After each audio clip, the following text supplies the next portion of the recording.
But anyways, yeah. Anyway, we were Misfit and I were talking about the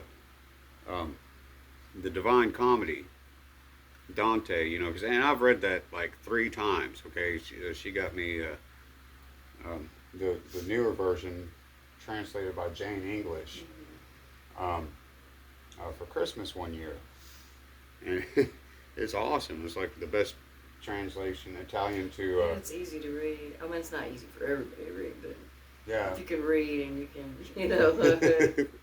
Yeah, like if you're going to read the Divine Comedy by Dante Algerian. Yeah. Just get a good translation of it, because the old one's a little bit harder to do. Yeah, whenever I was growing up, like whenever I was a kid. For some people, I mean, I could read them. I didn't have a problem with it. Yeah, the earlier ones, like whenever I was a kid, the first time I read like the Inferno and stuff, they were really complicated because you had to go through like first the Italian, then the English, and it was a rough translation. And the footnotes at the bottom and everything else Right. to tell you what this was back then in 1300, what this meant. Yeah, exactly, back in the 13th century. So anyway, so she got me like the Jane English version, which is the best. That's the best translation. I liked it. I mean, it is. In my opinion, it is. You know, and she's always kind of referred me as like Virgil. You know,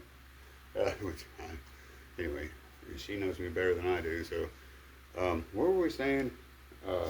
Oh yeah, that whole book, The Divine Comedy, is actually about what it's actually about.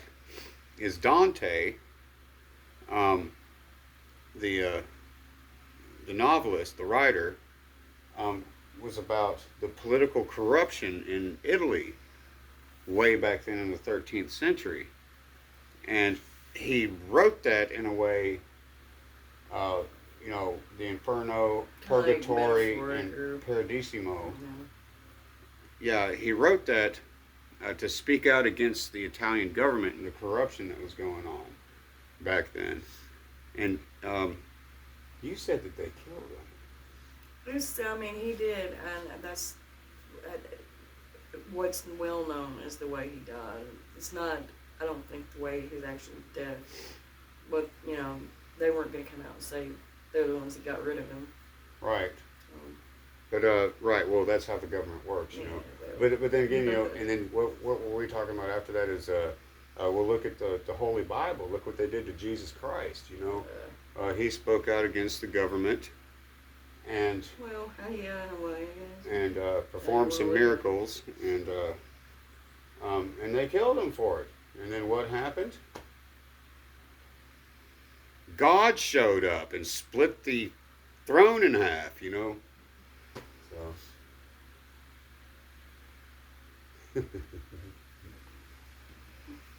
I'm gonna fall off the bed. Yeah, don't fall off the bed. Look, I'm barely got my cheeks up here.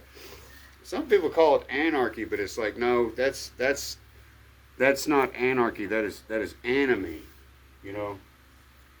Anomi. There's a difference between anarchy and anomy. You know that. Mm-hmm. But yeah, these. Anyway, so we just wanted you to know what the Divine Comedy is about, and the similarities between.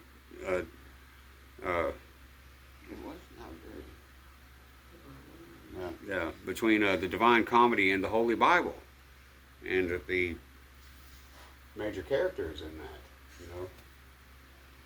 A lot of difference in years there, but. Yeah, well, you know, 1,300 years. You know, yeah. After death, before Christ, you know. So anyway, yeah. So, yeah, and then what was it my sister said one time? Okay, so you got Jesus Christ, right? And then you've got Dante. And then my sister believes that John Lennon, John Lennon was another resurrection of Jesus Christ. So, yeah. To each his own.